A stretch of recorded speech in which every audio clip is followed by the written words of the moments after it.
सो hey guys, Vande Mataram. बहुत सारे लोग मुझसे ये पूछ रहे हैं यार कि डीपी वेसल ज्वाइन करने के लिए अभी मैं कैडेटशिप कर रहा हूँ, मैं कर लूँ क्या, या फिर रेटिंग से स्विच कैसे करना है, या फिर कौन से कोर्सेज करने होंगे, या फिर जो टीएमई कर रहे हैं, जो मरीन इंजीनियरिंग कर रहे हैं, उनको क्या करना होगा अगर वो डायरेक्टली आना चाहते हैं। तो सो पहली बार ये भाई, इनिशियली मैं कैडेट्स को ये सजेस्ट करता हूँ कि आप अगर पॉसिबल हो तो जो मेन फ्लीट से अपना कैडेटशिप कंप्लीट करो, एग्ज़ाम क्लियर करो, और उसके बाद you switch to DP vessels. Same मैं टीएमईज को भी यही सजेस्ट करता हूँ। बट स्टिल अगर आप आना चाहते हैं तो कोई भी एक्स्ट्रा स्पेसिफिक कोर्स नहीं करना होता है आपको सीधा कंपनीज को आप अप्रोच करो along with your documents means आपके पास सीडीसी होनी चाहिए वैलिड किसी कंट्री का, और STCW certificate. Obviously STCW certificate होगा, STCW कोर्सेज होंगे, उसके बाद ही सीडीसी आपको इशू होता है।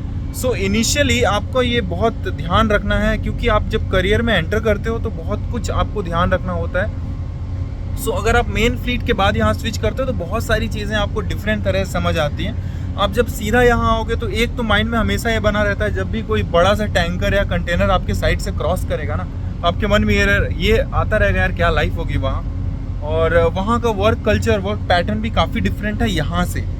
सो एज़ कम्पेयर्ड, इसीलिए मैं कह रहा हूँ। और एक और चीज़ है कि कुछ चीज़ें अभी कैडेटशिप में हम, जब मैं कैडेट था उस वक्त पे, जब अगर डीपी वेसल्स या ऑफशोर वेसल्स पे आपके जो सी टाइम थे इनिशियल 6 महीने पूरे काउंट होते थे, उसके बाद 1/3 स्टार्ट हो जाते थे काउंट होना।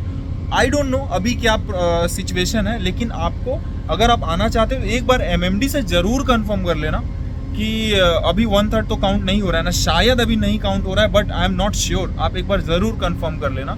और ये एक मेन रीज़न है कि मैं आपको सजेस्ट कर रहा हूँ कि पहले भाई आपको मेन फ्लीट में अपना कैडेटशिप कंप्लीट करना है, और उसके बाद आपको ऑफशोर में आना, नहीं तो लिमिटेशंस होने के थोड़े चांसेस आ सकते हैं। टीएमई के लिए ऐसा नहीं है। आपका जो इंजन स्पेसिफिकेशन होता है, जो आपको एग्ज़ाम्स के लिए जो इंजन स्पेसिफिकेशन चाहिए उतने साइज़ का या उतने BHP का आपके पास अगर इंजन है तो आप ऑफशोर में भी सेल कर सकते हो, कोई इशू नहीं है। और एक चीज़ मैं कैडेट्स और जो रेटिंग्स हैं उनको एक चीज़ और बताना चाहूँगा कि जब भी आप ज्वाइन करते हो तो ट्राई करो इनिशियली कि FG फ्लैग्ड वेसल हो।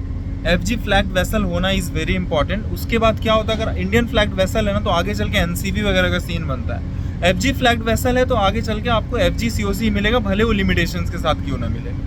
सो ये कुछ चीज़ें मैं बताना चाह रहा था गाइज। आई होप कि ये इन्फॉर्मेशन शायद आपके काम का हो।